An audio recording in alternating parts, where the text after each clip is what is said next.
okufuna ebizibu bitali bimu nanyo nga weekend ewedde abantu b'ebukakata bafiirwa ssentebe waabwe chairman Juko kitalo nnyo era abantu b'ebukakata ndowooza kati kyemwetaaga nnyo siga nti mwetaaga nti nayebalondedde omusika kyemwetaaga mwetaaga okufuna omukulembeze gwe bayita advocate leader kwegamba agenda okubawolereza kubanga mulina ebizibu bingi nnyo mulina ebizibu biyitirivu abantu b'ebukakata era emabegenda bagamba kedda abantu b'ebukakata batalyegendereza balyesanga mu myaka egijja ng'osanga tewakyalina muntu yenna bukakata kubanga bukakata erina ebyobugagga bingi waliwo ennyanja waliyo ebibira era kigambibwa n'amafuta gyegali eyo kati n'olwekyo abantu b'ebukakata mwetaaga advocacy abanaabogerera abantu basobole okubaako nebibakola kubanga abantu b'ebukakata mugombulangagga naye abantu bavuwadde kitabanga nawo kalero kankozesa omukisa guno okwebaza abantu betambudde nabo olwaleese mubadde mu kooti mukulu mungu aperekeddeko jjajja Naadi mukyala Naiti Denesi mama Mega mama Liliani Fuluje Salongo Bazanye Sande Kapapi Nalongo Nakasi chairman Dumba chairman kansala Mwanje aji akaya n'abantu abalala bangi abamperekedde ko lale mu koto lwaleero mwebale nnyo nga bagenze okuba bajulizi n'okwetegereza ebigenda mu maaso kubanga ensonga zibakwatako za byalo byabwe so n'okwebaza leediyo buddu olw'obuweereza bwetuuseeko era n'okuddamu seba okutegeeza waliwo munnabyabufuzi omugundivu juzi yali aŋŋamba nanga naye nze lwaki bumalu simanya biki bikitampa mwaganya ne mugaa nti munnange simanyi naye tuli mu kifo nze tuli mu kibiina kyakusomesa tuli kukubaganya birowoozo bakituwa tuli mu kusomesagana nga tuwanyisiganya ebintu ebigenda mu maaso nanye tusobole okubyetegereza n'abali wabeeru nga nabo batuwulira ebigenda mu maaso n'ekirala nakino kanjogerere ku mpewo wano mukulembeze nanga ali eyo bw'owulira ng'agamba nti nga tebampadde mwaganya ng'omanyi nti talina the will to talk to the people talina tekiva ku mutima ekyo kyayogera talina kyayagala kugamba bantu talina bwetaavu ekyo nkibagambidde ku mpewo wano radio buddu radio ya muntu wa bulijjo eri open naddala programu ey'olwomukaaga. It's up to you to come to the reception ogamba nze weekend njagala kwogerera ku radio so long as you have tangible issues you can discuss ng'osobola okubaganya ebirowoozo ng'osobola okuba n'ensonga ey'okugamba abantu naye tewali agenda kukubira simu ti mwami gundi mukulembeze gundi jangu oyogere ku radio after all si ffe twakutuma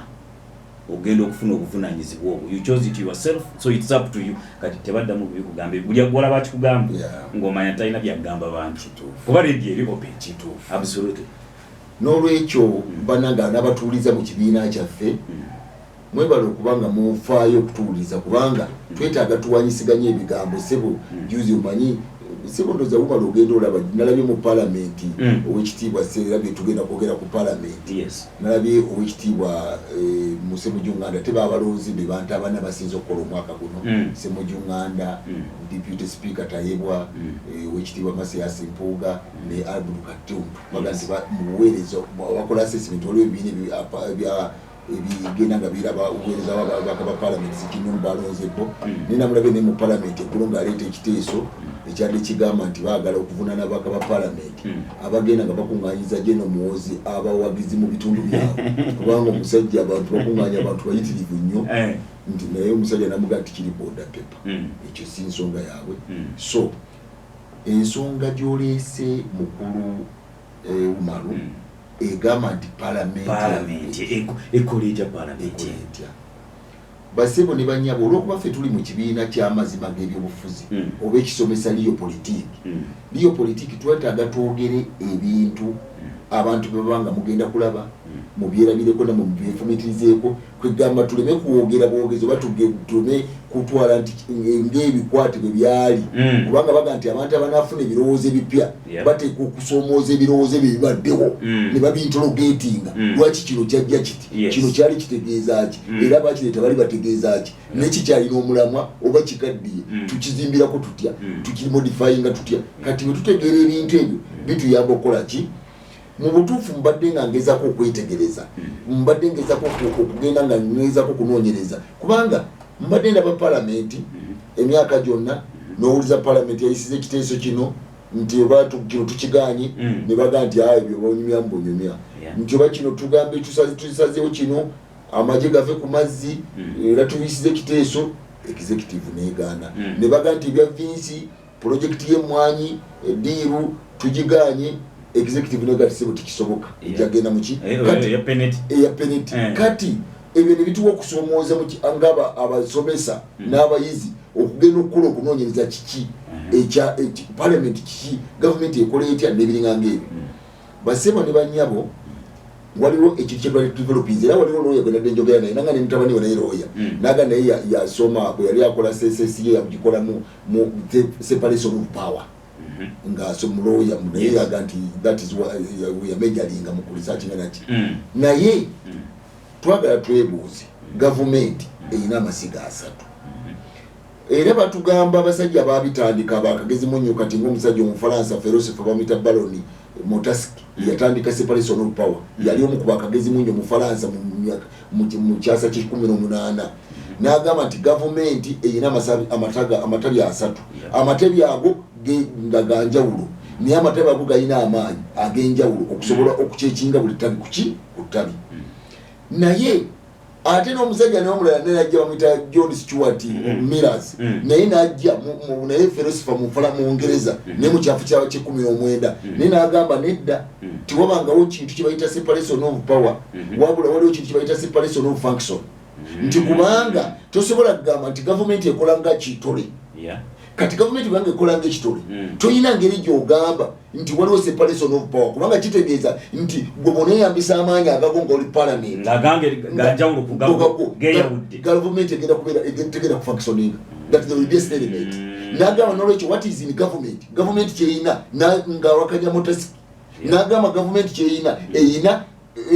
function ezenjawulo ne separation function nti gwokola amateeka olaba government onakola kino onayina amaanyi nibaga mu government wateeka okubawo etabirimirira ki amaanyi naga n'olwekyo ekyo muleme kuleeta theory kwogera bwogezi bitasoboka kati naako ekyokulabirako naga nti singa oga separation of power nenze bwemanga nze nonda abalamuzi separation of power abanagenda mu parliament banga bafudde mu kibiina kyange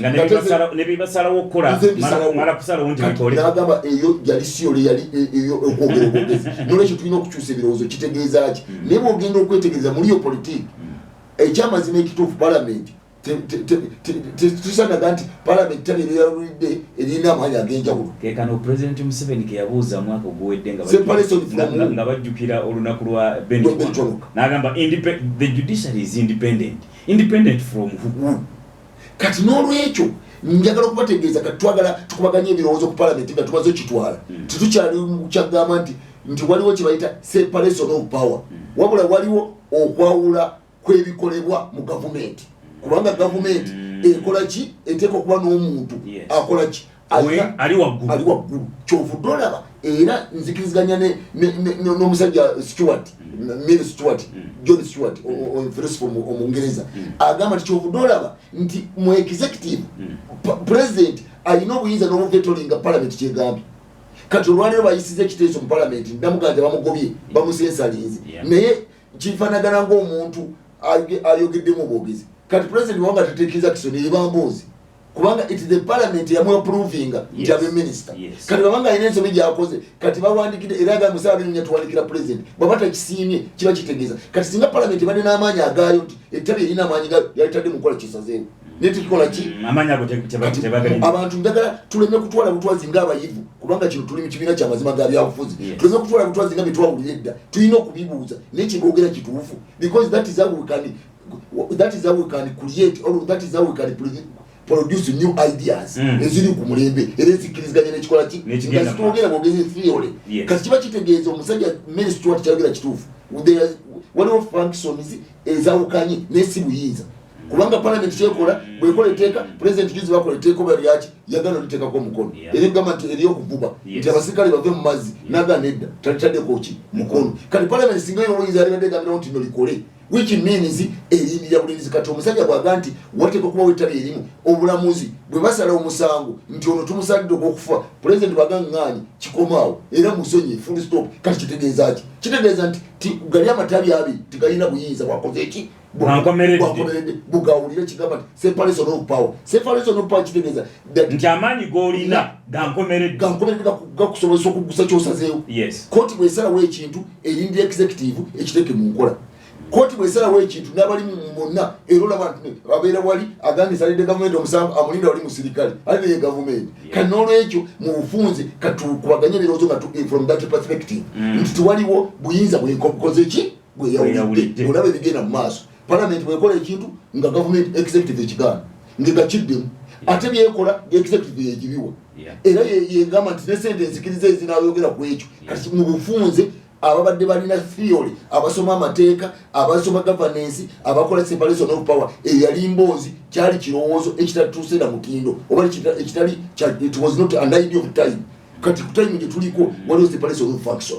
ekyo tumaze okikiriza era separation kati okusinziira ku ekyo kyekireese parliament n'etandika okukola ebintu ebitalina byabakulu kwegamba n'olaba nti okusensalinga minister nekitwala sente za omusolo abantu ne batuula naye nga bali ku kintu nga waliwo ensonga ezookya waliwo ensonga ezookya waliwo ebintu ebibiddwa waliwo kati nolaba nti parliament bali banoonyereza akakiiko nga kakosasa akali ku mulimu ogw'amaanyi naye ngolaba abantu bali mu kusala ddiiru kunoonyeza mu bitongole 16 naye mwakakolako lipooti 4 abala lipooti 38 naye nga bogenda okwetegereza baga nti abantu bali mu katemba bali mu kusala ddiiru zakolaki kati n'olwekyo parliament engeri gyekolamu twagala tukitegere parliament terina maanyi parliament eriwo institution weeri tali erimu ku gavumenti eryeyawulidde okukola emirimu egitwala gavumenti naye nga tirina maanyi gasobola kukola kutambuza kintu kyonna kubanga n'amateeka gakolebwa mu parliament ne sente ze bagaba neze baappropriatinga eri executive kubanga bagamba nti minister of finance budget gyebakola mu parliament n'okutematemba ya president kubanga chief executive yaba yananyini simbi yatwala n'okutwala mutemetememwe muntu bokola ki era bwagamatematemba naganganye nkola ki kati n'olwekyo bannayuganda abawuliriza program eno kubanga eri ku nsi yonna n'abawuliriza mu nsi nze nkuliyetinga debate abadde balimbalimba abantu waliwo kibayita separation of power tikiriiwo waliwo separation of function in the government because government works as an organic unit nti bakolera wamu nga kitole kati tosobola ganda ekitole kimu ate nga waliwo ekitole kirina obuyinza obuteeka mu nkola ebikola ki ebiriwo okuma kubanga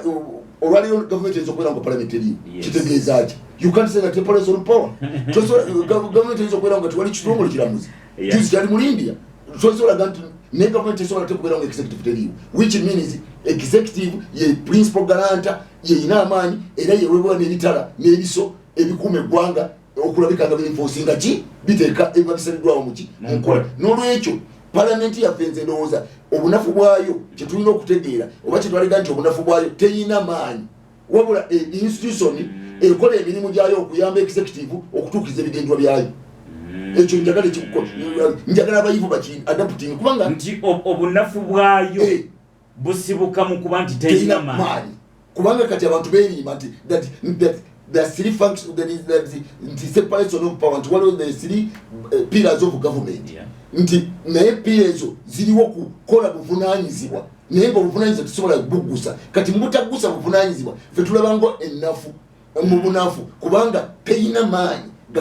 gateeka mu nkola gekola ki n'olwekyo kati nganze omuyizi waliyo politiki oba omusomesa waliyo politiki amazima g'ebyobufuzi kyenjagala okutegeeza bannayuganda n'abatuwuliriza nti parliament okulaba ng'eyuuga okulaba ng'ekola buli kimu teyina buyinza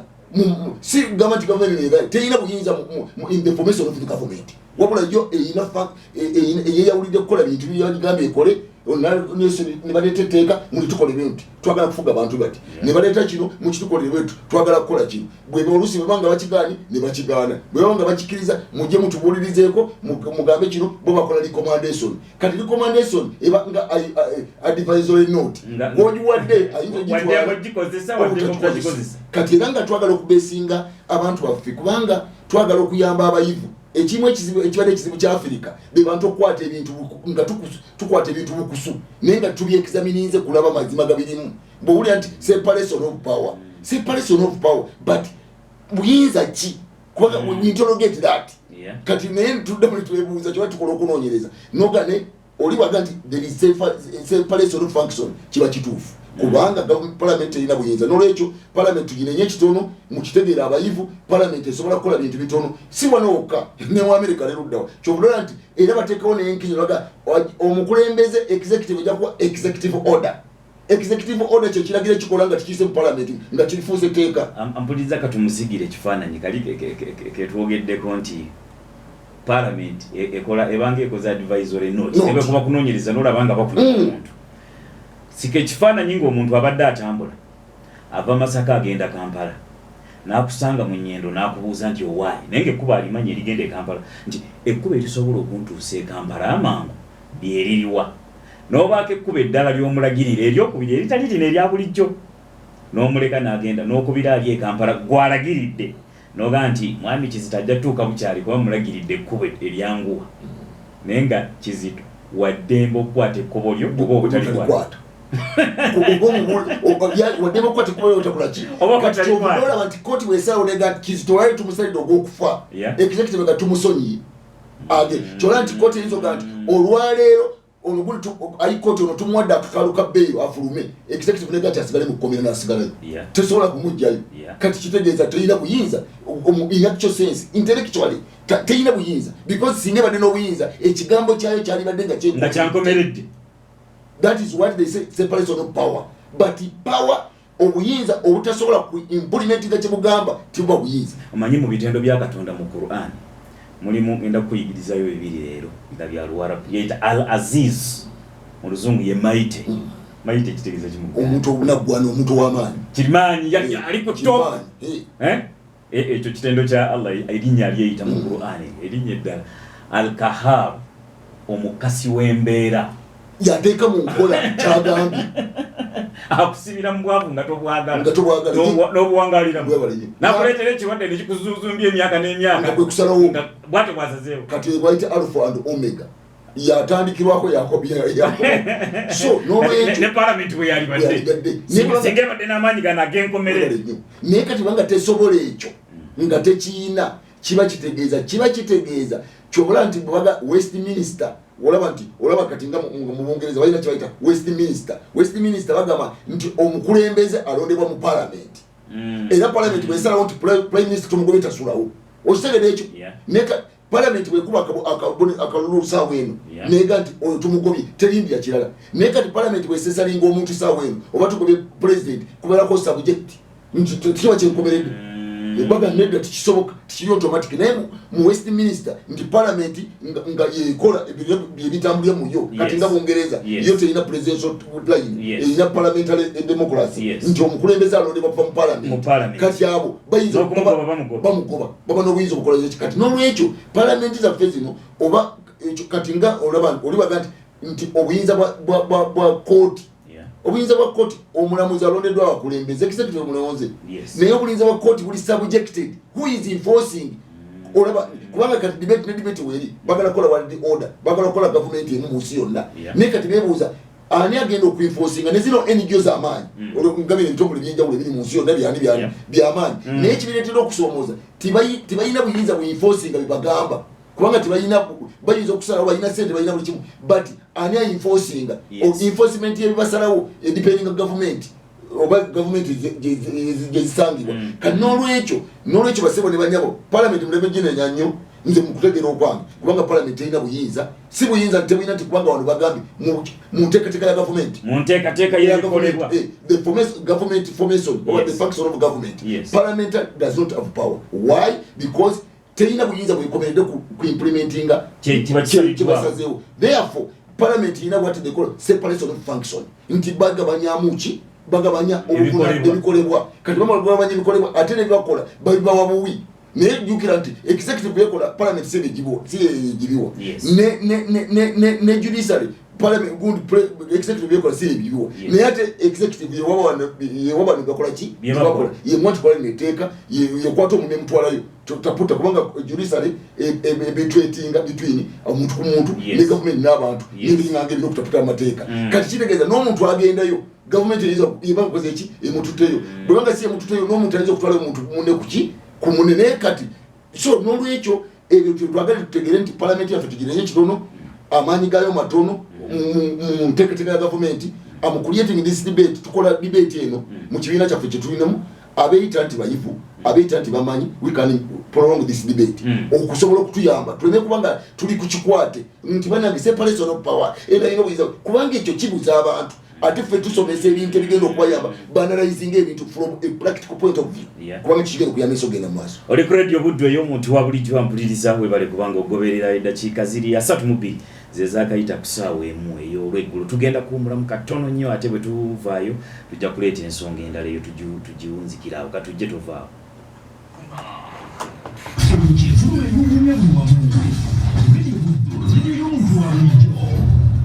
Ekitongole ky'ebyobulamu kikubiriza abantu abalina obubonero buno wammanga gamba ng'omusujja omungi, okuluma omutwe, okusesema, okuddukana omusaayi.